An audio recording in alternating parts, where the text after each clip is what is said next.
Boa noite a todos. Depois de um longo tempo sem gravar vídeo, muito atarefado aqui nas atividades do doutorado, muito sofrimento, muita escrita, muito debate, muitas leituras. Eu estou com essa aula pronta aqui para colocar para vocês faz dias, mas agora eu tirei um tempinho e vamos lá. Pessoal, o nosso tema de hoje, nós vamos falar sobre o planejamento do processo didático na prática docente. A previsão da nossa aula é que aconteça de 30 a 40 minutos, porque, como eu sempre digo, a ideia aqui é aguçar o aluno, é trazer para o debate as discussões. Até porque estes temas são temas, eu estou falando temas porque nós vamos falar de planejamento, vamos falar de processo didático e de prática docente. Então, esses temas são temas que você, para apresentar de uma maneira inicial, você levaria um semestre inteiro. Mas como nós não temos semestre inteiro, temos apenas 30 a 40 minutos, vamos tentar sintetizar aqui. Caso alguém queira a bibliografia, pede aí nos comentários e coloca o seu e-mail que eu mando para você. E ainda mando esse slide que eu estou utilizando agora. A gente não vai ficar se estendendo muito pelas questões do tempo, tá certo? Então vamos lá. O nosso tema da aula, eu sou o professor Raimundo Filho, eu sou doutorando em educação e mestre em educação. Então, o nosso tema da aula de hoje é o planejamento do processo didático na prática docente. Começamos com um questionamento. O que é um planejamento? O que é o processo didático? O que é a prática docente? Essas três questões são as questões que irão nortear a nossa fala de hoje.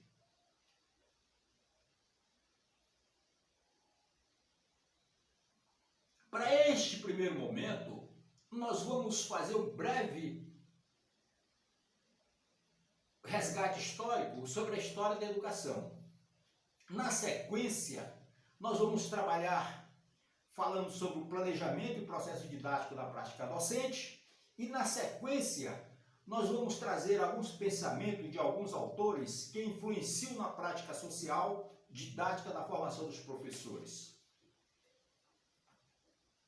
Qual é o objetivo da nossa aula?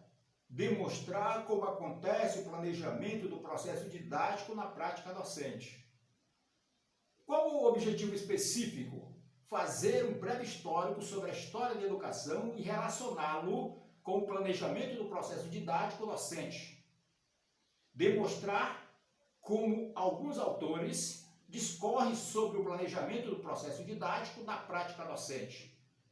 Apresentar alguns pensamentos que influenciam na prática social didática da formação dos professores. Então, diante desta pequena apresentação, o que nós vamos falar agora? O que é planejar?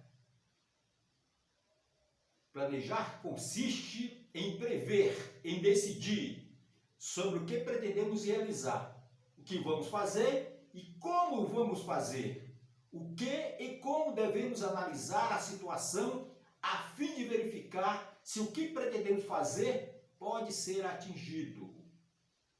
Quando se fala de planejamento, é alguma coisa que está em construção, que pode ser alterado durante a sua aplicabilidade.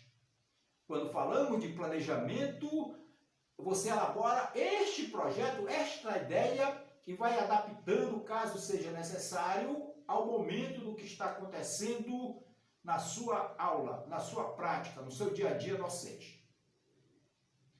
Quando falamos em planejar o processo didático da prática docente, estamos prevendo as ações e os procedimentos que o professor vai realizar junto aos seus alunos e a organização das atividades docentes e da prática e da experiência da aprendizagem, visando atingir os objetivos educacionais estabelecidos. Neste sentido, o planejamento de ensino torna-se a operacionalização do currículo. Olha quanta responsabilidade tem o docente no momento de elaborar o planejamento da sua prática docente, das suas aulas, da sua interação com os alunos. Como eu disse, planejamento, alguma coisa que está sendo construído. Daí então se chama de processo didático. O processo didático, ele se baseia no conjunto de atividades do professor e dos alunos. Vou repetir. Se baseia no conjunto de atividades do professor e do aluno. Professor e aluno. Sob a direção do professor, para que haja uma assimilação ativa de conhecimento e desenvolvimento das habilidades do aluno. Quando se diz que este processo está sob a responsabilidade do educador, o educador que tem que tomar as rédeas. É o educador que dá o norte. Porque o educador, ele está preparado, ele fez uma graduação, ele buscou conhecimento. O aluno espera dele que ele dê os caminhos. Nada de esperar que o aluno dê o caminho das discussões. A palavra é livre, o aluno pode participar, pode questionar, pode divergir do que está sendo colocado e deve fazer isto. Mas quem vai dar o norte, quem vai orientar o processo didático é o educador. Aí vou falar do autor, não gosto muito dele, porque ele tem umas ideias meio esdrúxulas. Um exemplo, quando ele diz que para você ser administrador escolar não precisa ter prática na sala de aula, e eu discordo veementemente disso. Todo diretor, todo coordenador pedagógico precisa vir da sala de aula. E ele diz que não é necessário, basta você fazer uma especialização na área. O que te dá bagagem para você administrar uma escola, para você ser o coordenador pedagógico de excelência, é sim o chão da sala de aula. Tá. Então, mas esse cara aqui, o Libânio, 94, diz que é necessário para o planejamento de ensino que o professor aprenda as relações entre educação escolar, os objetivos pedagógicos, tenha um domínio seguro dos conteúdos qual ele leciona, seja capaz de conhecer os programas oficiais e adequá-los às necessidades reais da escola e dos seus alunos. Olha só, quando ele fala que tenha um domínio seguro dos conteúdos a qual ele leciona, a qual ele trabalha. Quando eu gravei aquele vídeo que eu chamei de professor fodão, é o cara que chega na sala de aula e diz que demonstra o que sabe, é nesse sentido aqui que o Libânio está dizendo. O professor precisa estar preparado. Aí eu sempre digo, professor estuda em casa. Tem professor que vai para a sala de aula, lê a apostila. Lê a apostila, o aluno sabe ler. O professor estuda em casa. A sala de aula é o lugar do debate. É o local da interação com o aluno. É o local da aprendizagem. É o local da divergência. É o local da discussão. Quem estuda na sala de aula é o aluno. O professor estuda em casa. Então, aí ele reforça dizendo que o professor, quando ele está falando de processo didático, ele diz que o professor seja capaz de conhecer os programas oficiais e adequá-los às necessidades reais da escola e do seu aluno. Onde que se busca esse conhecimento do aluno? É no projeto político-pedagógico. Eu fui fazer uma pesquisa numa certa escola e pedi o projeto político-pedagógico para a coordenadora, para a diretora, para o secretário, e ninguém me forneceu o projeto político-pedagógico.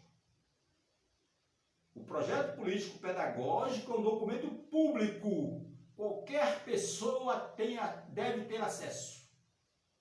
Eu fiz a pesquisa e consegui o projeto político-pedagógico através de um professor que trabalha na escola. Mas esta dificuldade de conseguir o projeto político-pedagógico da escola não acontece só comigo. Eu tenho visto vários colegas, principalmente quando os alunos do estágio vão para a escola, em muitas situações ele não consegue acesso ao projeto político-pedagógico. Será por quê? O projeto político-pedagógico precisa demonstrar em sua completude aonde está inserido a escola, o que o aluno representa para a escola, o que a comunidade aonde está inserida a escola representa para a sociedade. O projeto político-pedagógico precisa ser público. É um documento público. Então, diante desta fala, nós vamos fazer um breve histórico sobre a história da educação.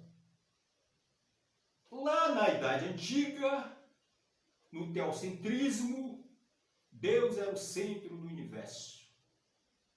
Lá na Idade Média, sofremos a intervenção forte da Revolução Francesa.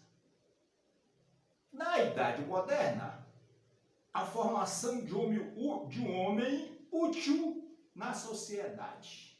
Isto é uma fala de Durkheim, que ele fala que as instituições, os grupos sociais e demais atores que formam a sociedade como agentes estatais e a família.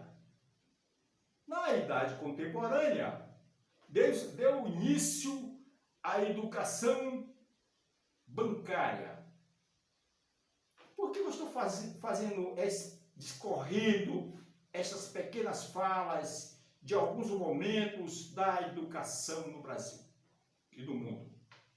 Porque eu quero dizer que a educação, ela vai se moldando, ela vai se aperfeiçoando, ela vai se atualizando para o momento que se encontra a sociedade. Por isso que o educador, quando ele fala de planejamento, quando ele fala de processos didáticos, quando ele fala de prática docente, ele precisa ser esse camaleão. Ele precisa estar adaptado aonde ele está. As escolas de centro da cidade, das grandes cidades, as pequenas escolas dos interiores são diferentes das escolas de grande porte. São diferentes. Por que são diferentes? Porque as pessoas que estão nos locais diversos são diferentes. Neste sentido, a educação precisa adaptar-se àquele espaço. Além de se adaptar à sociedade, ela precisa se adaptar ao tempo que ela está. Mas a gente vê que alguns colegas nossos, eu estou falando da educação, mas isso serve para qualquer área, não se adaptam. Eu conheço um professor que está 1 ano sem ler um livro da sua área. Imagino das outras áreas. Porque o professor, além de conhecer a sua área, ele precisa sim conhecer as outras áreas. Porque sempre vai ser necessário ele fazer um passeio por outras áreas para conseguir explicar o trabalho, o tema que ele está discorrendo na sala de aula. Então, essa pequena fala sobre esse breve histórico é para dizer que a educação é mutável. A educação se adapta à sociedade. E, neste sentido, o professor também é necessário se adaptar ao momento. Lá na escola nova, o aluno assume o protagonismo sobre importantes impactos de transformações econômicas, políticas e sociais. No governo militar, houve-se um olhar mais tecnicista sobre a Lei 56/82, se altera de novo os modos que acontece a educação. A LDB 93/94 de 96 traz um novo olhar, uma nova forma, uma nova discussão, como eu disse, adaptada ao novo momento social.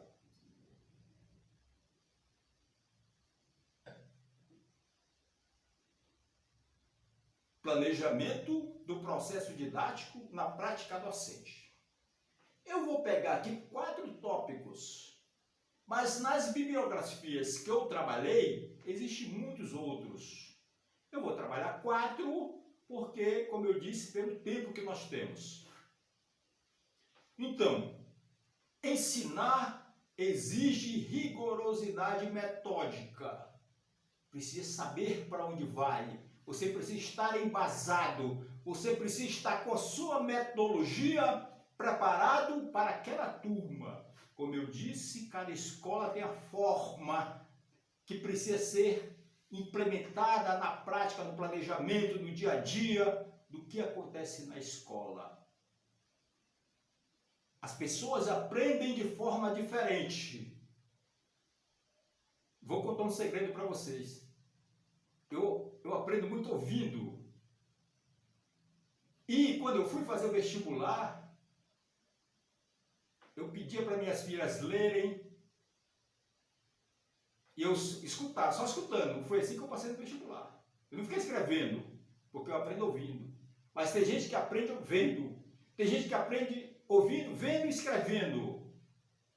Então, neste sentido, o docente precisa estar preparado para diversificar a sua forma de ensinar. A docência exige pesquisa. Eu sempre digo que o educador está condenado a ser o pesquisador permanente. Quando alguém pede para me orientar algum TCC, ou como elaborar algum artigo, eu vou lá no Lattes da pessoa. Eu vejo quantas publicações esta pessoa tem. Porque é nas publicações que eu sei quem é pesquisador. Professor está condenado a ser um pesquisador. Você encontra um problema na sua área, vai pesquisar, apresenta as hipóteses de resultado, explica as dúvidas que você encontrou e cria novas dúvidas para você continuar pesquisando.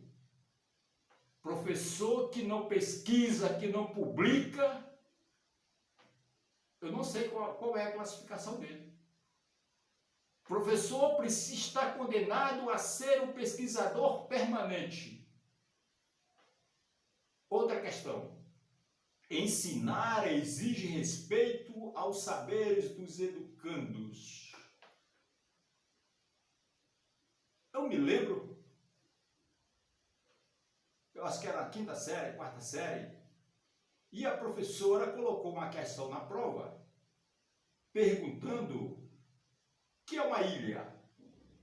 Lá no nosso livro estava dizendo que uma ilha era uma porção de terra circulado por água. Isso estava no livro. Todos, com exceção de uma pessoa, inclusive eu respondi isso. Mas com exceção de um aluno, provavelmente ele não lembrou ou não tinha lido o livro nesta parte, e disse que uma ilha era onde ele ia no final de semana passear. E lá na ilha tinha um lago que ele ia pescar com seu pai. Que lá na ilha tinha frutas. E ele discorreu nesse sentido aí. E a professora considerou a resposta errada porque não estava no livro. E digo hoje que este aluno foi o único aluno que respondeu corretamente o que é uma ilha. É neste sentido que o professor precisa olhar com amplitude e contextualização para compreender o saber deste educando. Que provavelmente este era o ambiente dele. O professor precisa conhecer o aluno, precisa conhecer a comunidade. É neste sentido que ele precisa respeitar os saberes dos alunos. Eu me lembro, eu comecei a trabalhar muito cedo, e quando eu estava na rua vendendo as coisas, eu sabia, eu vou vender isso aqui, eu vou ganhar 20%, eu sabia quanto era. Sabia dividir, multiplicar. Mas quando eu chegava na escola, por muitas vezes eu não sabia. Porque o professor não conseguia compreender. Eu sabia quanto era 20%, 15%, 10%, eu sabia. Mas lá na escola eu não sabia escrever isso. Porque o professor faltava compreender este saber meu. E assim acontecia com muitos coleguinhas nossos. Outra questão sobre a docência. Ensinar exige reflexão crítica sobre a sua prática. Sempre quando você fizer um trabalho, quando você ministrar uma aula, faça uma reflexão para compreender se faltou melhorar alguma coisa. E digo a vocês que nas minhas aulas sempre precisa ser melhor. Eu sempre encontro alguma falha. Eu sempre vejo que eu poderia ter estudado mais alguma coisa. Eu sempre vejo que eu poderia ter falado mais outras coisas. Então faça essa reflexão. Você precisa saber, precisa ir além deste olhar do que está escrito nos livros. Eu trabalhei numa empresa, numa escola particular. E havia acontecido um acidente ambiental na minha cidade. Em um dia de quinta-feira. Foi o que eu fiz. Eu peguei todo o material, reportagem, vídeo sobre o acidente. E na segunda-feira eu levei para a sala de aula para ser discutido. Quer dizer, um problema local. Tinha umas questões ambientais, sociais e econômicas. Gerou uma perda de 13.000 empregos de um dia para o outro. Uma cidade pequena. E eu levei para a escola de manhã, discuti com a turma, discuti com outra turma à tarde. Quando eu cheguei à noite em uma escola particular e disse que eu ia trabalhar aquele tema, o coordenador pedagógico disse: professor, não pode. Você só pode trabalhar o que está na apostila. Eu peguei a caderneta, muito obrigado, professor, pela oportunidade que você me deu. Está aqui a turma, estou voltando para casa. Professor precisa sim compreender o que acontece no seu espaço, na sua cidade, e levar para a sala de aula e discutir. É nesse sentido que você precisa compreender o contexto de onde você está. Essas falas, pessoal, traz uma discussão muito grande, que a gente não tem tempo para isso, né? Ensinar não é transferir conhecimento. Exige respeito e autonomia do educando. Autonomia no sentido de dar a voz para ele, questionar, para ele duvidar. Mas até hoje eu percebo que às vezes, nós como alunos, a gente tem medo de perguntar.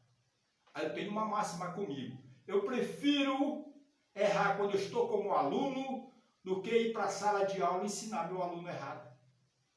Porque se eu estou lá estudando é porque eu não tenho conhecimento suficiente. Eu preciso aprender mais. Por isso que eu estou lá aprendendo. Então é neste sentido de levar ao aluno a autonomia, no sentido de deixar ele questionar, de deixar ele duvidar. E você precisa ser esse orientador. Você precisa estar próximo desse aluno. Você precisa conduzir a aula, mas deixar o aluno falar. Ensinar exige a compreensão da realidade. É saber aonde a escola está, qual a participação dela na sociedade, por que aquele município é desta forma e não é daquela, por que esse estado é desse jeito e não é daquele, como acontecem as produções industriais, econômicas e tudo que acontece nas questões culturais e sociais. É nesse sentido que você precisa demonstrar a realidade para o teu aluno. Às vezes nós estamos focados. Eu sou professor de biologia, então eu só vou falar de biologia. Sou professor de português, então eu só vou falar das questões que estão relacionadas à língua portuguesa. Eu sou professor de matemática, só falo de matemática. É nesse sentido que eu digo que o professor precisa ser fodão e compreender o assunto que é dele, que é a atividade principal dele, ele precisa passear por outras disciplinas, por outras ciências e demonstrar que todas essas questões estão envolvidas no dia a dia do aluno. Isto é conhecer a realidade. Eu me lembro que eu estava numa escola particular e um certo dia, na Universidade Federal do meu estado, eu iria levar meus alunos, eu fui pedir autorização para a coordenação pedagógica, para eu levar meus alunos para assistir lá o seminário sobre questões ambientais. Neste momento eu estava atuando como professor no curso de administração e a coordenadora pedagógica perguntou para mim assim, professor, não, ela falou assim para mim, professor, meio ambiente não tem nada a ver com administração. Olha que coordenador idiota. Meio ambiente tem a ver com todas as disciplinas. Meio ambiente tem a ver com todas as ciências. Aí você encontra uma idiota dessa. Um idiota desse, sendo coordenador pedagógico, ele atravanca o saber, dificulta o saber, isola o aluno da realidade. Ensinar exige curiosidade. Aí eu vou acrescentar mais uma coisinha aqui. Exige espanto, o espanto filosófico, o espanto de não aceitar o que está sendo posto. Eu preciso ir além, eu preciso perceber o que eu posso envolver nas minhas discussões na sala de aula para deixar este meu aluno curioso. Todo ser humano é curioso, então o professor precisa trazer essa dosagem para a sala de aula. Por vezes a nossa aula sai insossa, a gente não sabe por quê. Porque a gente está na mesmice. Quando neste momento a coordenadora me disse que